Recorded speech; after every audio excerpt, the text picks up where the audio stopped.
మరాఠా సామ్రాజ్య స్థాపకుడు ఛత్రపతి శివాజీ. ఆయన కుమారుడు శంభాజీ మహారాజు 1657లో పుట్టాడు. చిన్నప్పటి నుంచే యుద్ధ కళలు, రాజనీతిలో అన్నిటిలోనూ ప్రావీణ్యం సంపాదించారు.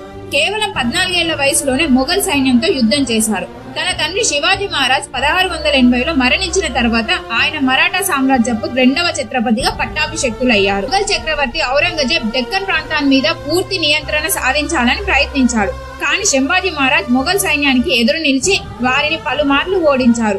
1689లో శంభాజీ మహారాజ్ తన మిత్రునితో కలిసి బ్రాహ్మణాల ప్రాంతం వైపు వెళుతుండగా మొఘల్ సైన్యం వారిని పట్టుకుంది. ఔరంగజేబ్ ముందు శంభాజీని తీసుకువచ్చి అంటాడు, ఇస్లాం మతంలోకి మారిపోతే నీ ప్రాణం కాపాడుతాను అని. కానీ శంభాజీ మహారాజ్ అన్నారు, నేను హిందూ రాజవంశంలో పుట్టాను, హిందువుగానే మరణిస్తాను అని. ఆ మాటలకు ఔరంగజేబ్ ఆగ్రహంతో శంభాజీ మహారాజును 21 రోజుల పాటు అతి దారుణంగా హింస పెట్టి చంపేశారు. చివరికి 11 మార్చి 1689న శంభాజీ మహారాజ్ మరణించారు. ఆయన త్యాగం మరాఠా సైన్యంలో కొత్త శక్తిని వెలిగించింది. ఆ తర్వాత మరాఠులు ఔరంగజేబ్ ను దక్షిణంలో పూర్తిగా ఓడించారు. ఆయన త్యాగం కారణంగా మరాఠా సామ్రాజ్యం మరింత బలంగా ఎదిగింది. ఇలాంటి చరిత్ర రహస్యాలు తెలుసుకోవడానికి మన ఛానల్ ని సబ్స్క్రైబ్ చేసుకోండి.